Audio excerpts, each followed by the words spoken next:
So, Dan, lovely to be with you here. Lovely, in the Theology faculty in Oxford University. I can feel the presence of God. We're here to talk about...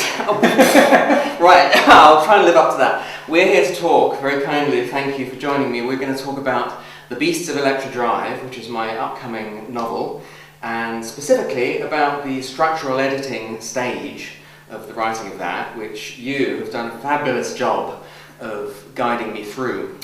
Basically, we spent about 5 months back and forth, slowly, doing other things, but basically 5 months. So the idea is to get an idea of the iterations we've been through on that process and the way we have zoomed in like a finely tuned sculptor, artist from the broad washes to the fine brushes. The first meeting we had was in Bruno's Café in Soho. It was. And I think you were the one who first brought up J.F. Sebastian in Blade Runner. Yes. How would you describe him?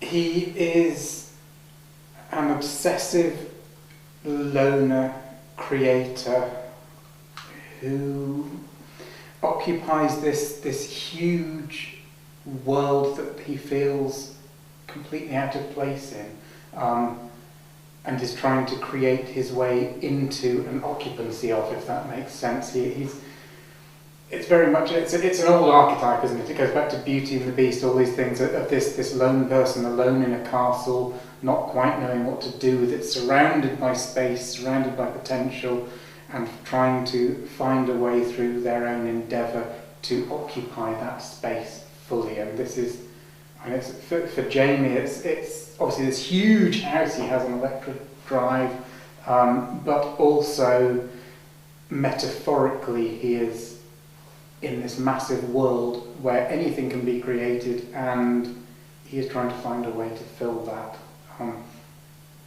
Yes, Jamie, of course, is my protagonist, and this is set in the Hollywood Hills and elsewhere in LA as well. But Jamie's house, in fact he has 3 houses, grand mansions in the Hollywood Hills. There is a great sense of him being very much alone, despite the fact that he creates, I call them beasts, they look like people, but they are called beasts, hence the title, The Beasts of Electra Drive. So your steering me towards J.F. Sebastian was extremely helpful. I do recall him from Blade Runner. He looks ancient, more ancient than he really is, doesn't he? Because he's got some strange sort of sci-fi condition that makes him look that way. But the obsessive aloneness, and specifically doing that in order to have what we refer to as the richest possible communication that he could have with the world, is to put these beasts out there and to have them then interact with the real world, as it were, for him. That is the richest possible communication he could have with the world. There's also this fabulous Dorian Gray type archetype that's going on there with J.F. Sebastian, and who has this condition, as you say, and Jamie, who is part of Hollywood, who is part of this place where you cannot imagine anyone going around who has a wrinkle, let alone an aging condition, and in a way that obviously his beasts are very beautiful. Yes. They are this perfect thing, and yet you have him as this J.F. Sebastian figure in the background who illustrates the shriveledness, the dryness, the agedness. And the also the being at arm's length, however, in a general sense, because I will just say that there is the sense, at least I've endeavoured to make the sense, that even though he spends a lot of time alone, nonetheless, when he does venture out into the world, there is a kind of power that he has as well, and it's more that he prefers to exercise this power through his beasts and be alone himself. But when he steps out, he's also somewhat manipulative. Not in a malign sense, but just because he has a view of how things should be in the world, which is more to do with intensity and beauty, and which can be ugly beauty, by the way. It doesn't have to be pretty beauty. And this is one of the early discussions we had, because one of the things that I wanted to get clear before we started looking at the details was exactly what ideas you had of who Jamie was, and I think I kept on pushing you on exactly that kind of issue of consistency of character. Was he always manipulative? What does it mean to have a hero who's manipulative? To what extent was he a puppet master, and to what extent was he part of this this world that he is. Yes, and we may be nipping ahead forward here in mentioning Francis Bacon, but I am inclined to mention him right now because it was not until about 3 or 4 weeks ago that we thought of Francis Bacon, I mean the painter, not the old writer, as being, as it were, the third relevant figure whose echoes can be found and can act as a steer for Jamie. We'll mention the other one in a moment, but after J.F. Sebastian, Francis Bacon is another one in two senses. Firstly, as you were clarifying for me, when Bacon was alone for uncounted hours in that little crucible of a studio upstairs at 7 Rees Mews, over the course of 31 years he occupied that space. Obviously spent massive amounts of time alone in that crucible, with him and the canvas and him and his thoughts before the canvas and so forth, creating these amazing figures, these bloodthirsty, beautiful, ugly, but just terrifyingly alive figures, which he would then send out into the world. And yet then when he stepped out from his studio to go into society, he had this legendary, grand, dangerous charm with the people around him, legendarily so. So he was almost like a puppet master there as well. Yes, it was a similar parade of figures, almost like the parade in Macbeth where you have Banquo and you have all the figures of the kings of Scotland parading before him, and Bacon having this constant parade of beauty and violence and sex and seaminess, and that's exactly what booze. Yes, and that's exactly what's there with Jamie as well. Yes. Wanting to create this parade of things that are basically all about him and the way that he views the world, and that view that is so certain. Yes, it's driven by something that's very founded and rooted and certain. At this point, it may be helpful to look through I think it's half a dozen or maybe 7. Ever so briefly, these are the main beasts that he creates. And by the way, these then populate, as you know, existing other publications of mine. But this here is a prequel to all those other publications. We'll go into the relationship because we have so this is the origin of these. Yes. And one really personifies Jamie's propensity towards vengeance on all that he feels deserves vengeance around him. Another kind of personifies his urge for ease and freedom of a kind or to a level that the world doesn't allow. Another, ditto the kind of warmth and openness that we all wish we could flourish more easily in this hard-edged world than perhaps we always can. Another, the sheer transcendence. This is very J.F. Sebastian flavoured. The beast that Jamie calls the Platinum Raven, in particular, she personifies a kind of transcendence of all the ugly smallness that there is to be found quite easily in the world. And a couple of others too, Kim personifying deep thought, and Scorpio personifying a kind of anti-cozy, fierce beauty. Yes, this is probably the point at which to go into the issues that come up from having characters who so clearly are representations. And one of the concerns that I had, and I'm sure readers and critics would always have, with a story in which there are so many characters who are personifications, embodiments, incorporations of ideas, is how you go about making those ideas into believable characters. Mm-hmm. Because for the idea to be believable, the character has to be believable and the character has to come first. And this is an area where there were almost the most iterations that we went through to make sure each had their own distinctive and unique voice. So I'm intrigued to find out about how you started writing. Similar to how I started writing these characters as they appear in the other publications, because in fact they have the identical same names and they are the same creatures in those subsequent publications that spring from this, although I wrote those beforehand. In other words, both when creating them there and when creating their origins here, I began with a myriad of shards of all kinds of electrified material that I'd gathered over years, in fact. Some right created fresh now, others from years ago, but evergreen and all incorporated into a construct. And so each character began with the first thing I wrote, which was The Imagination Thief, as a heap of shards. And I coalesced each of these heaps of shards into a character, and then it's relevant to say, although it's concerning the imagination thief, that I made Jamie there in that novel into a kind of person who could see into the imaginations of other people for one very specific logistical reason, which is that I thought to myself, my goodness, how the hell could I have one protagonist see so deeply into the primal depths and the red-hot dungeons and the cool heights, but all aspects of the interiors of these other people? Answer, he better be psychic. Answer, now back in this one, the Beasts of Electra Drive, he better be a games designer that's creating these, and they are, I don't use the word replicants, that is copyrighted by Blade Runner, that's trademark Blade Runner, but in effect I suppose they're sort of replicants. So that's how it began. Coming back to your question, it began with a heap of shards and coalescing each of those heaps, which I categorized each shard into a particular heap according to the flavor of that shard. This is something from an editorial point of view that was one of the most interesting discussions we had, because it was a question I kept asking you, and you did the authorly thing many times, being very, very elusive, and which is why I kept pushing you, because I kept feeling I wasn't getting an answer. And that question was, if you hadn't had the existing material, how many beasts would you have had?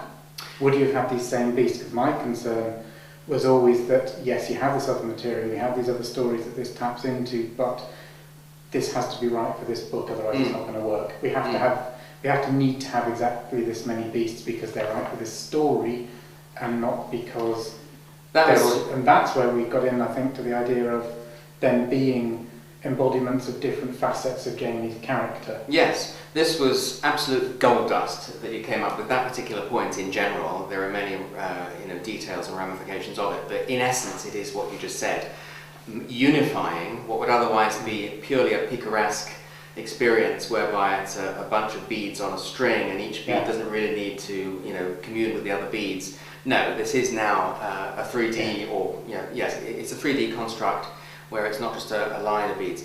And this was achieved with partly with your pointing me towards the idea that it is indeed my protagonist's journey that needs to lead rather than follow, as it were, in the unfolding of everything. Yeah, no, that's something I want to come back to very quickly, because before we started working together on the editorial process, and whilst you were still writing, I know you had this idea that one of the things you wanted to do with this was try and follow a traditional arc.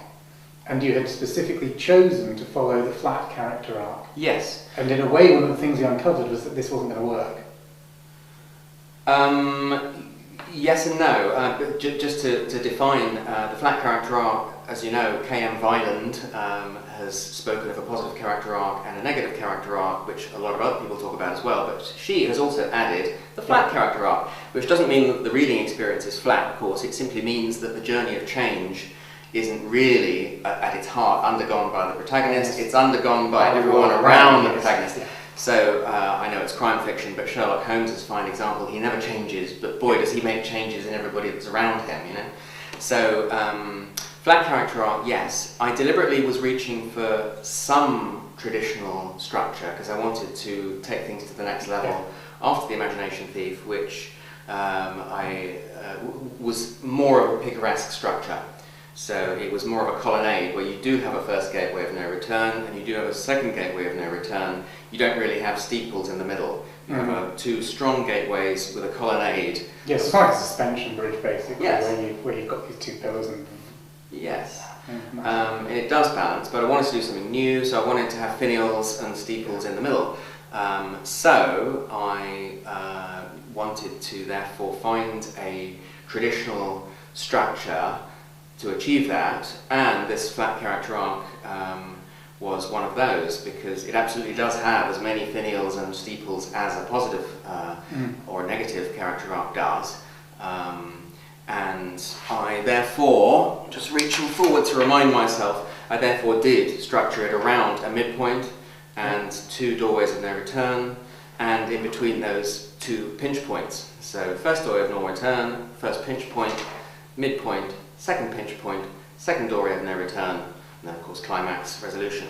I structured it that way traditionally, knowing that there was no danger that I was going to fall into too traditional or very traditional mode of doing things. Whatever I did was going to end up being strange. Yes. So I'll take up on what I felt didn't work about this. And you mentioned the word picaresque, and that's exactly how it was in the first sense. You literally had the first beast comes along and does something, the second beast comes along and does something, and it's like this journey that a knight would go through where you'd have, oh, here's a small goblin, oh, here's a slightly larger goblin, oh, here's a troll, building up to the dragon. Or Canterbury Tales or something, yes. Yes, and so you've got this what, and I'm sure I used the traditional phrase in the margin several times of one damn thing after another. So you've literally got these unconnected episodes, and the only way of progression is that you've got a different character at the heart of it. So there wasn't really a sense of an arc, and I couldn't see what they were doing, but bringing these characters together as aspects of your protagonist was a way of actually turning this into almost, it sounds very Jungian, but this is a psychic integration of Jamie's character, so that by the time all of the beasts, they're still chronologically, they come after one another, but by the time you've got them all, what that actually represents is the fact that these splintered aspects of his personality now come together. Yes, that was wonderfully helpful too. It ties into his mission, or missions, in all this, which creates stakes, or higher stakes, doesn't it? And we clarified our view of two missions, one more personal and one more kind of grander, more worldly, more to do with a more Olympian view of life and how it should be rather than how it is, which is just as important. So yes, the personal stakes that we came up with kind of came back to this J.F. Sebastian thing of how the hell is he going to live in this world when this world is designed with such cussedness, which I know we all find, but it's for each of us to make our way through that cussedness with our own different sets of resources. So that was, fairly to be expected, personal gathering together of all the strands that these beasts were. But then the grander mission that we clarified was basically, to give it your wonderful phrase, the battle for the soul of mankind. I'm not sure I use that phrase in the text, but... I hope you don't use that phrase. I cut it out. Cut it straight out! But that's what let's face it, that's what we're talking about. In other words, we're talking about how to make the world, or how to add one's tiny, not very empowered note to that grand symphony that we all see and hear around us, which does as enriching a thing as we can do with the things at our disposal. It's basically about the difference between life and existence, isn't it? And how culture can enhance us and enrich us and make us more than just exist.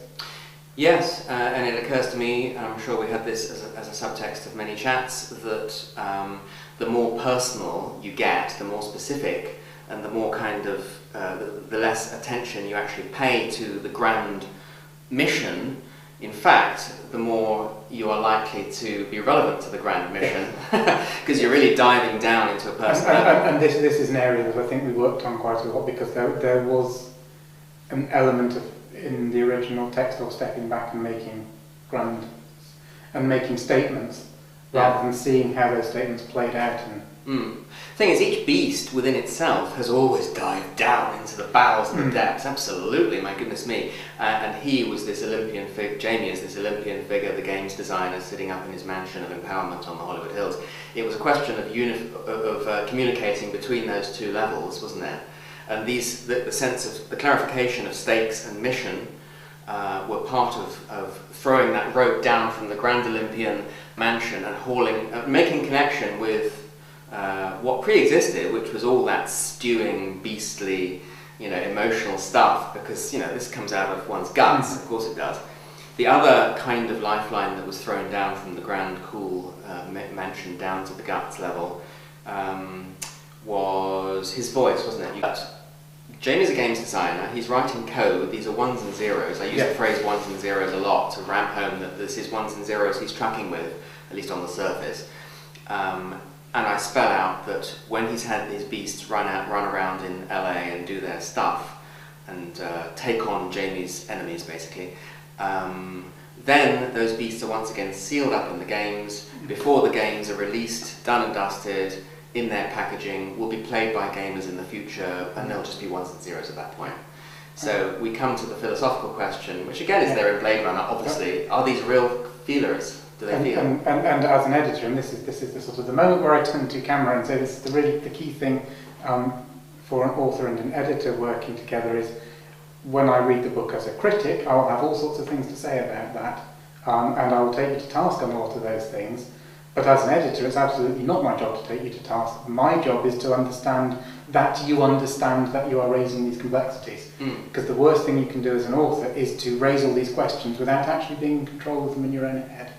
So it's my job as an editor to make sure that you understand the ramifications of what you're saying. Yes. Whatever you do with that, that's fine, that's up to you. And you raised one or two things that I realised that there simply wasn't going to be time for me to tangle with them. For example, really interesting idea about what fun it would be and how rich it would be potentially to have Jamie go into a game. But no, sorry, that would make the novel about it's a long book as it stands. Yes.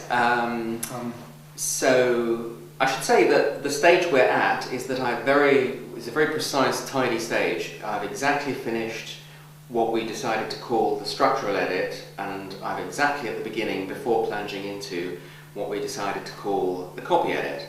And I say what we decided to call because in this case the boundary between the structural edit, also known as the developmental edit, same thing, but the boundary between the structural edit and the copy edit was perhaps slightly less of a clear boundary than it may be for some novels, because of the way, once you had established that these beasts were aspects of Jamie, we then had the issue of how do you differentiate the passages where we have Jamie speaking and the passages where we have the beasts speaking, and a lot of that comes down to sentence structure. And so we did have this back and forth as well, is sentence structure part of the structural edit or is it part of the copy edit? And I think in the end we decided that the structural editing part of it was making sure that we both had an understanding of what the different voices were, and then the copy edit part of it was exactly how you embedded that in the passages in question. Yes, and to get really precise now about the first, most structurally flavoured aspect of the copy editing that I'm going to dive into as the first part of the copy edit, it is that, as Dan has just said, there are a few places in the novel where Jamie can't even be present, and I've made absolutely sure that there is no trace of his slangy Alex Bacon, Sebastian voice in those. It's just blank, normal language. That was very straightforward indeed. Then there are places in the novel where it's very much him, but he's alone, he's running around, he's doing stuff by himself, he's not making beasts. That's also fairly straightforward because we now have this, that's done essentially, we now have this voice that we've just described. We then, and this is what we're getting to, we then have the creation cycle chapters. I should say that when each of the 7 beasts is created, Jamie goes through a creation process to make that happen. He develops over the course of the novel in his sophistication as a creator of beasts. He also then, at the same time, develops in his sophistication as an orchestrator of already incarnated beasts. So there's 2 journeys of sophistication that he takes, creating the beasts and then making them run around and do stuff. So what we're here talking about in the copy edit, precision of what I'm about to jump into in the copy edit, relates to during the creation cycles, because these are the most buried deep inside the beasts. He's making them, you are inside the beasts' existences, and what we were originally losing track of was Jamie's journey while we were in those depths. So in this copy edit, I'll be infusing the Jamie voice, let's call it for the sake of simplicity, the Alex Bacon voice, into all those deep in the beast creation cycle mini chapters. But what we've arrived at in recent weeks, the finessing of this, if you like, thank you, is that rather than my infusing the entire Jamie voice with all its, in all its layers into each beast, I need to infuse them in a different way. And the different ways in which I need to infuse them in each case is to take a subset of Jamie's voice, infuse that subset of his voice into each beast as applicable, different subset in each case of his voice, and then amplify that subset. So to take one example only, Evelyn, she personifies in a simplistic way, simplistically described, she personifies his desire for ease and freedom in this life, where this life does not permit ease and freedom as much as it should. So I'll take that aspect of the Alex, Sebastian, Bacon combo, which is the Jamie voice. I will identify the aspect of that voice that is his yearning for this ease and freedom. I will inject only that element into her, and I will then amplify that. And this will then be achieved just on a copy editing level by introducing specific kinds of vocabulary and specific urges or desires that will come out in her creation cycle miniature. And that, it would probably be very useful if we wrapped up by saying, and again with our two camera heads on, what it is you feel is most, someone should be looking for most in the editorial process, and I'll say very briefly what I think it is that an editor can do and look for in a writer. I'm happy to start if you want to get your thoughts together. Yes.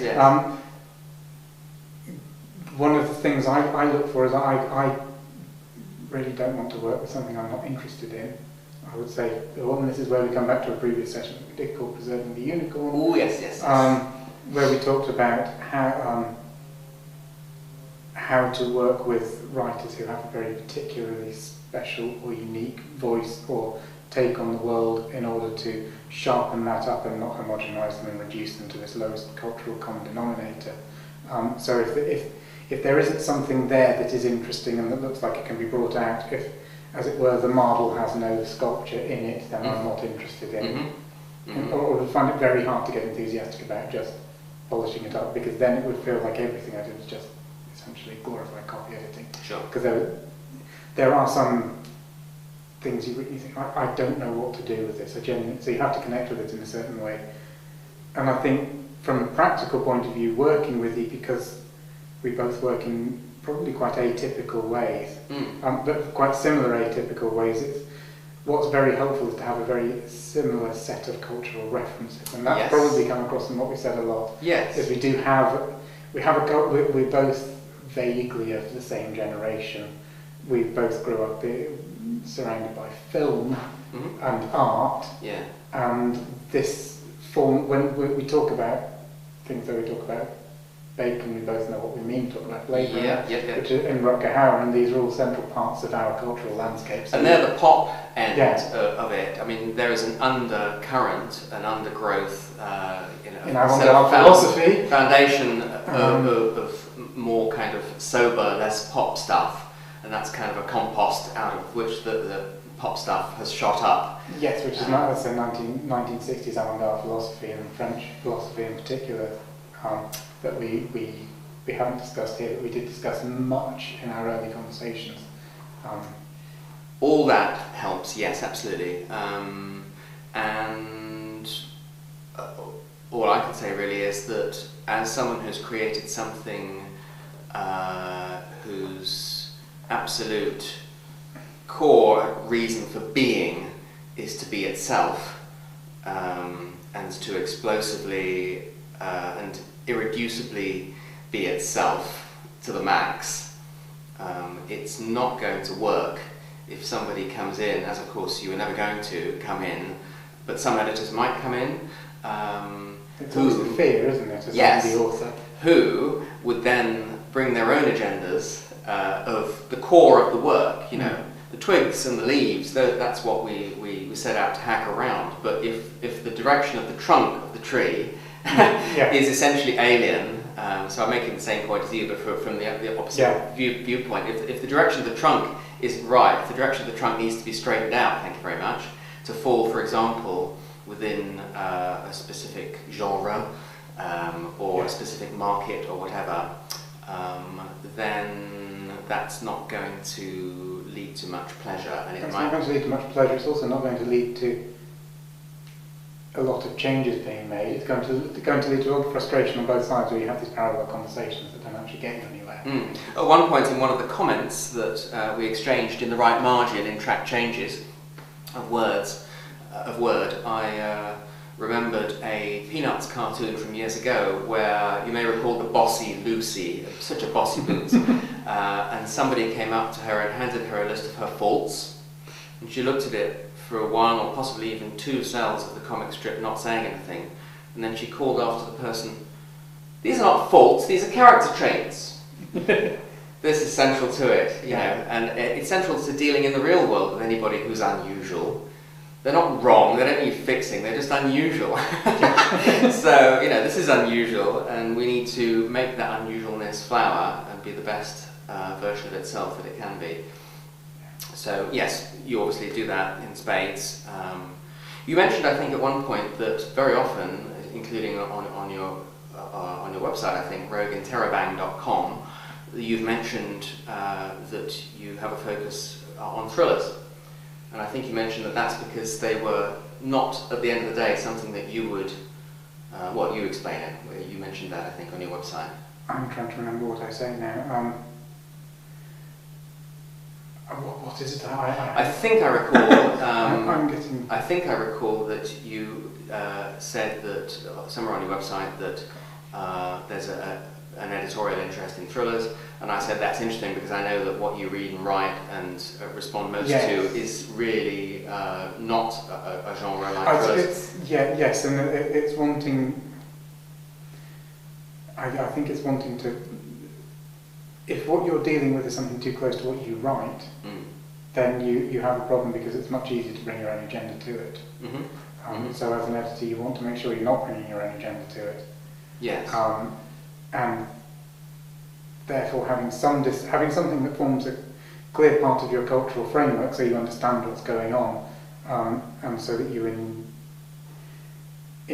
get the mechanics of it and know what works and what doesn't work, and understand what the author wants, but not something where you are thinking what you could do with it, that material. That's something important. This is a book I would never write.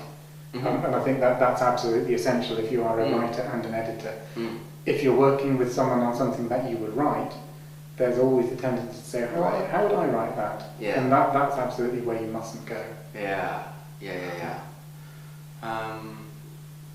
So, it's been a pleasure, and it's not over yet, because we have the copy editing stage, which I will launch into, and then we'll see what's what after all that. So, thank you so much. Thank you very much indeed. Thank you.